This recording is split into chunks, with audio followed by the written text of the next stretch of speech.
Welcome back to Pork Chops, Rice, and Peaches. I'm Richard. I'm Noah. And to the best of my knowledge, Sheriff Bart still has not been given credit for inventing the candygram.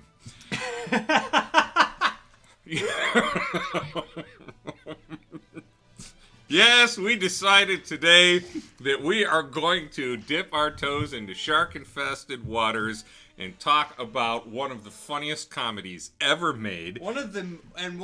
If I may say, a very intelligent comedy. Of all time. Probably one of the most intelligent comedies of all time. Despite how it appears on the surface, Blazing Saddles! Mel Brooks' 1974 classic. I never knew that this was a 1974 film. I did not realize it. Really? And it puts half the jokes into perspective, and I love it. Well, it stars Cleavon Little as Sheriff Bart with Gene Wilder. Absolutely fantastic performances by both of them. Oh, yes. As Jim Slim Pickens, as Taggart. And, you know, this was probably one of Slim Pickens' final roles. Probably. And he had a long career that preceded that. A lot of these guys had lengthy careers when I looked into it. Oh, yeah. It's impressive. I mean, a lot of people know Gene Wilder, obviously. Willy Wonka and Young Frankenstein. Yeah, absolute classics. Fantastic actor. I believe he's dead. Didn't he die a few years ago? He passed away a few years ago. He rested in peace. Cleavon Little apparently died in 92. He was young when he died. He was in his late 50s, I believe. Yeah, he looked it. So, big loss there. This was a fantastic performance. And, of course, it's a Mel Brooks film. So, it is a comedy, and it goes so far in every direction you could possibly want to go. And it is amazing in the process. So, where do we start with this? Well, we start with the one question that I've always had about Blazing Saddles in the last 10 years, especially now. Could this movie be made today? And I think the answer is very clearly no. Yeah, I think the answer is very much no. What surprised me about this, I have seen the made-for-TV version of this movie with footage that didn't make the theatrical release. No, it's not. I'm sorry, I had to. That joke, done. It's out of the way. We got rid of it. Moving on. It isn't as funny with the stuff they cut out and the stuff that they added in. But I was very surprised to see the unedited original version on, I believe, Amazon Prime. Okay. And I watched, and I've got the DVD, but I quite frankly was feeling too lazy to walk across the house and get it.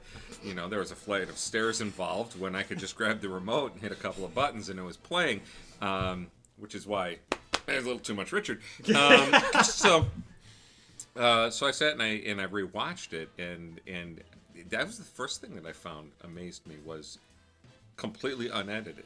Yeah. Which I'm grateful for. Okay. Show the movie the way the director intended. With the message that the director intended to deliver. Of course. Right.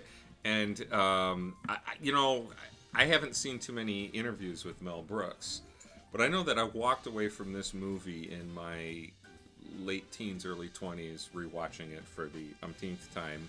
Yeah, I was about to thinking to myself, you can't be a serious racist or bigot after watching this movie. No, you can't. You just can't. You can't. Because this movie skewers everything. So, for anyone who, I don't know why you would click on a Blazing Saddles video if you've never watched it, but thank you for coming. Blazing Saddles is a comedy that is pretty much in its entirety focused on poking fun at racism. Yes. And it is magnificent in doing so. It absolutely tears it down. It does. And not only while being a spoof on the cowboy movies that were popular at the time.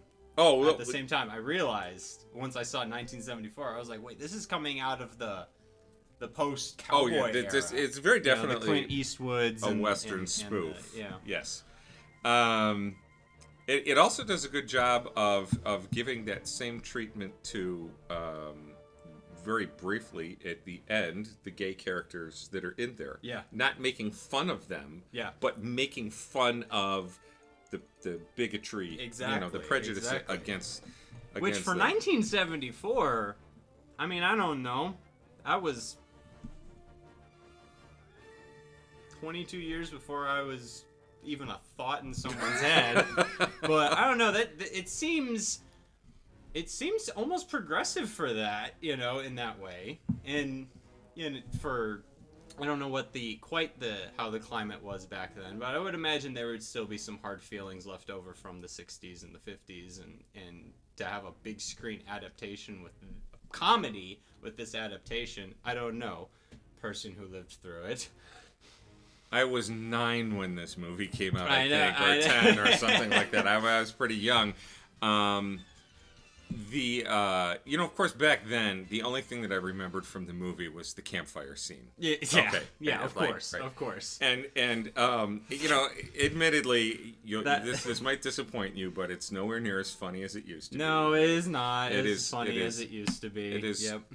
Still worth a chuckle, but Yeah. there's so much in the movie that's better. Way better. Right. Way better. Lily von Stoop. Okay. Madeline Kahn's performance as the German singer Lily von Stoop is hysterical. It's right? fantastic. The town's council banner, all their last names are Johnson. Yeah, that's hysterical. I'm just like, oh, you got to get that little slide. Well, slide and you get the Howard Johnson's ice cream parlor, one flavor. Yeah, you're right. You've got the. One of the things about Blazing Saddles is how many lines it has spawned that just keep getting used over and over again. Oh, it's so yeah. Cleavon Little pulling out the proclamation as sheriff when he says, "Pardon me while I pull this out." Right? Okay. He the one that Sorry. No. That's okay. The one that I find the funniest, and I'll tell you why. You know that partway through my childhood, my parents moved us. Yes. And they moved us from a very liberal, integrated north side of Chicago to a very backwards, prejudiced south side of Chicago. And so I started going to school with, when I was in 7th or 8th grade, people who truly did think like people in the movie. Mm-hmm. Okay.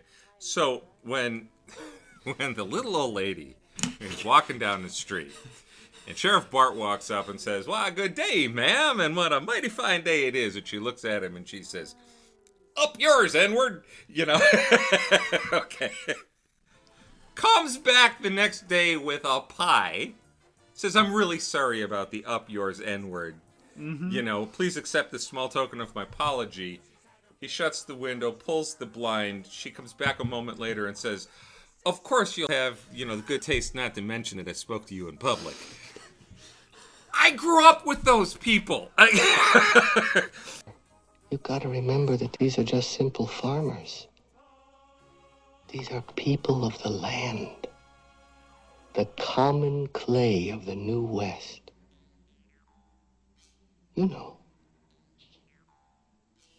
Morons. Who truly felt that way. And so it was... I love this movie because it skewers them so thoroughly. Also the fact that this is one of the formative comedies of my youth. Yep. So. Oh man, it's just so good. Let me mute this so that doesn't happen again.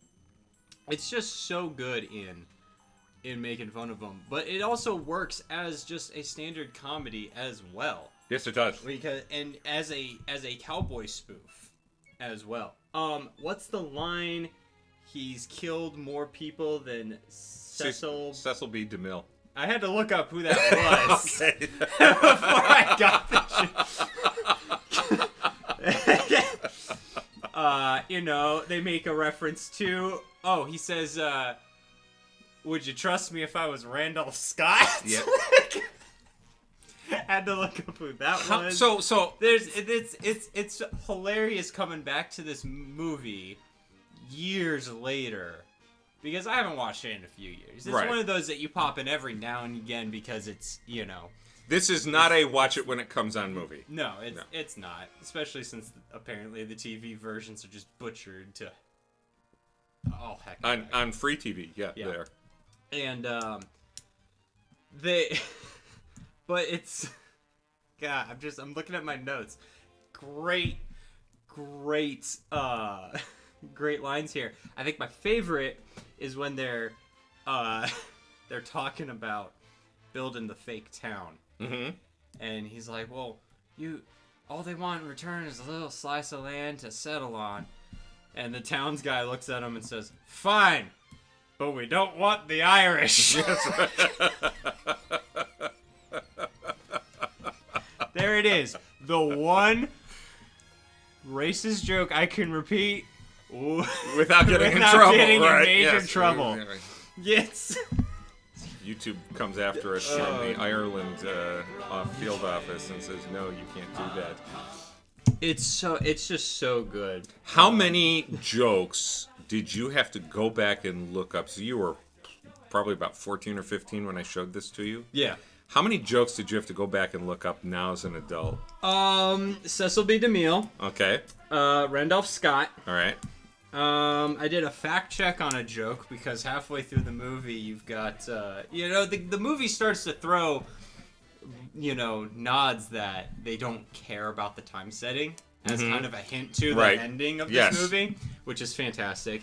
But it's when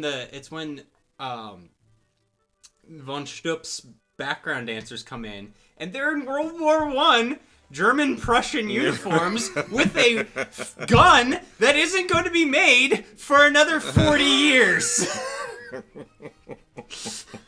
I wanted to fact-check that. It is a Gower 98. Okay. I can't remember, but yeah, that's what. Of course, then that notion is completely shattered when they're calling for all the villains and ruffians of the area, and a squad of bad German men show up. Yes. Which fun fact, Harvey Korman playing Headley. Right. Heady. It's Headley. It's Headley. I was hoping you'd finish the quote. I'm disappointed. Is of Jewish descent, was a sailor in World War II. I did not know that. I looked that up because he mentions the raise your hand, and then it shows the bad German men doing the salute, and then he says your right hand, and then they switch. Gotcha. These jokes are horrible and tasteless and absolutely amazing when you realize the point. It's so good. But later he says, I'll be risking a Academy Award nomination for Best Supporting Actor. I never got that as a kid. Gotcha. The jokes go in so many different directions. The French mistake. Yep. It never occurred. I could barely understand them as a kid, but I understand it now that I've gone back and watched some old school movies, and I understand how to. It's really weird when you're like a kid born in the 90s and you grow up on 90s and 2000s TV, and then you go back and watch old stuff, and it's kind of hard to like decipher what they're saying because of the sound quality. You're just not used to it. So going back with more experience in that department, a little bit easier to pick up on the joke of the song and dance routine. And Mel Brooks playing Hitler again. Well, okay, so now my favorite part of Mel Brooks' performance in this movie is as the Jewish Indian chief, because swallow. It almost came up. That was great. It is perfectly making fun of like your John Wayne playing Genghis Khan is like the best best example I can provide of that. It's totally making fun of that. Right. And of course, hey studio dog, bye. Studio dog just spoke up. Yep. The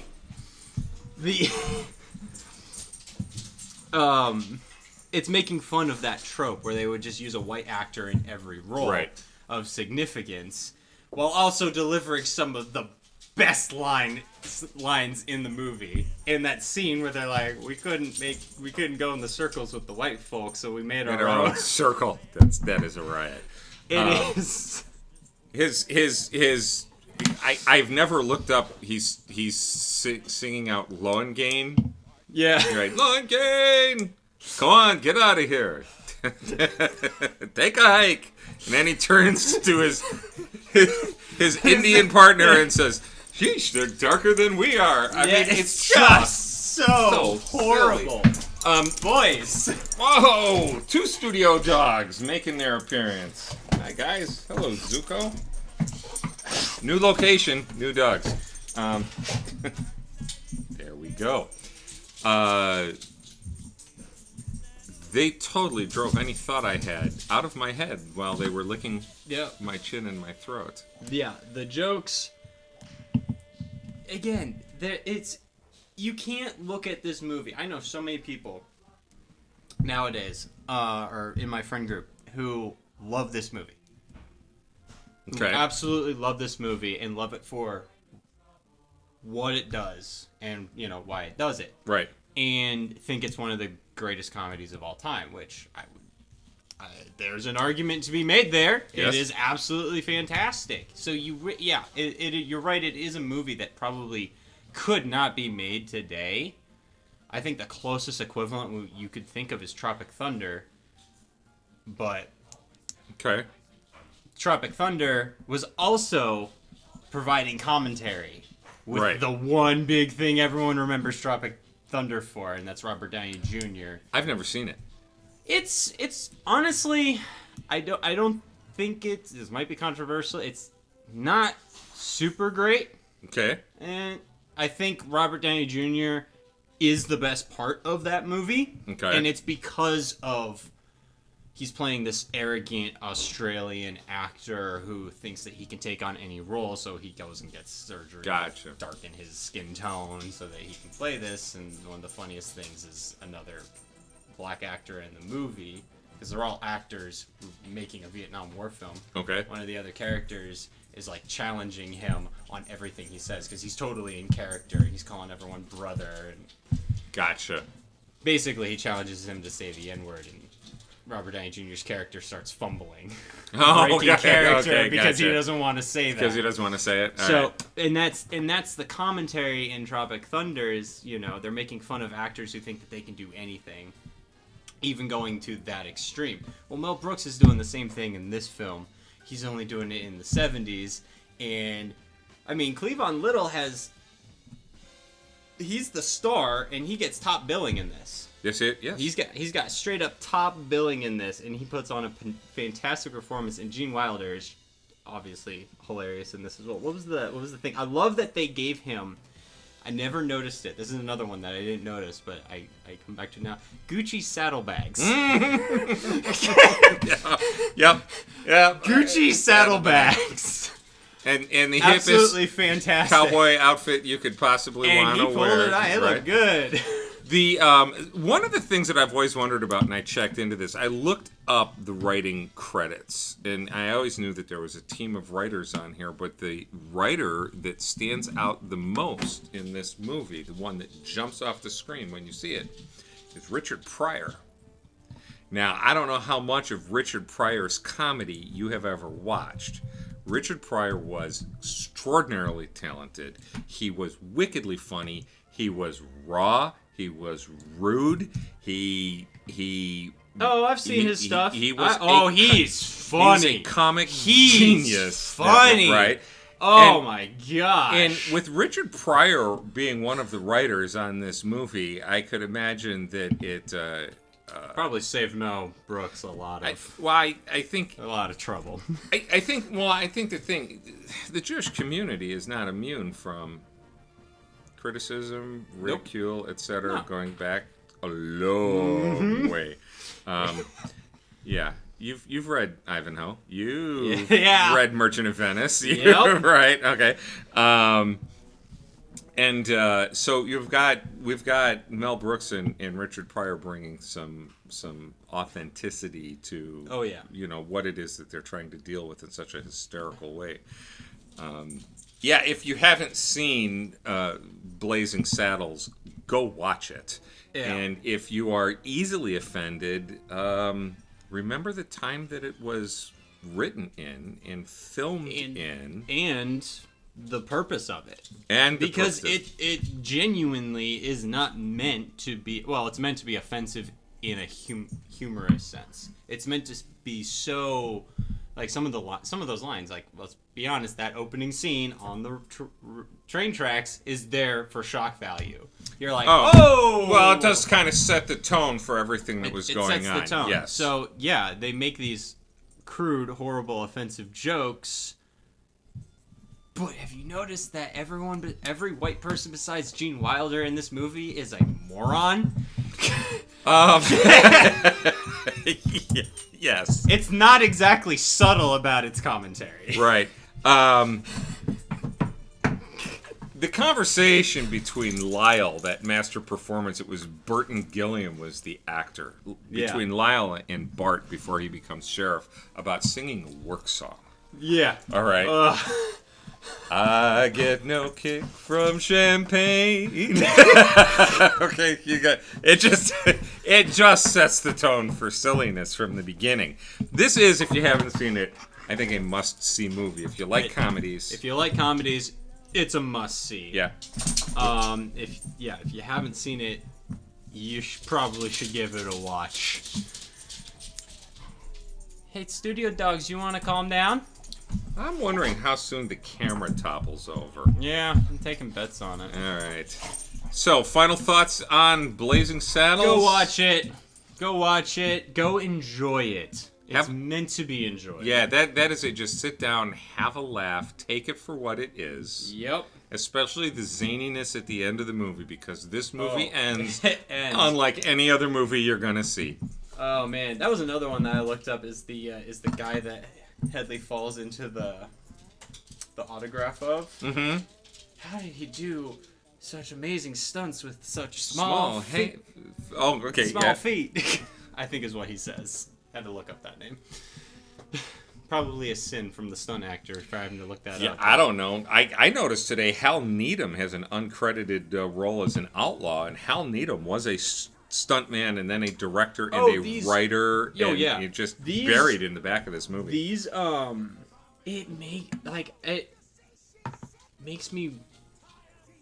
it just reinforces, like, watching some of the action scenes in this. I mean, it's Western. It's old school Western action, with the comedy element, but it just makes me miss practical effects. And a trained stunt horse getting punched in the mouth. Oh, you know what? Yeah, before we wrap up anything on this, chops to Alex Karras, the retired football player, and his portrayal of Mongo. He is absolutely hysterical. From the ox with yes and no written on the hind end, punching the horse. Speaking of stuff, written on the back, the Klansmen. Have a nice day. Have a nice day. And then, of course, the legendary, you were talking about legendary lines. It's Gene Wilder. Hey, boys, look what I found. Hey, where are the white women at? Yeah. Yes. The movie's full of great lines. It's absolutely hilarious. Go watch it. Let us know what you think about Blazing Saddles in the comments section down below. Keep it kind, keep it clean, keep it wonderful like y'all usually are. We look forward to hearing your thoughts. And if you haven't seen it, go watch it, then come back and tell us what you think. Laughing. Thanks for tuning into this episode of Pork Chops, Rice, and Peaches. And we'll see you next time.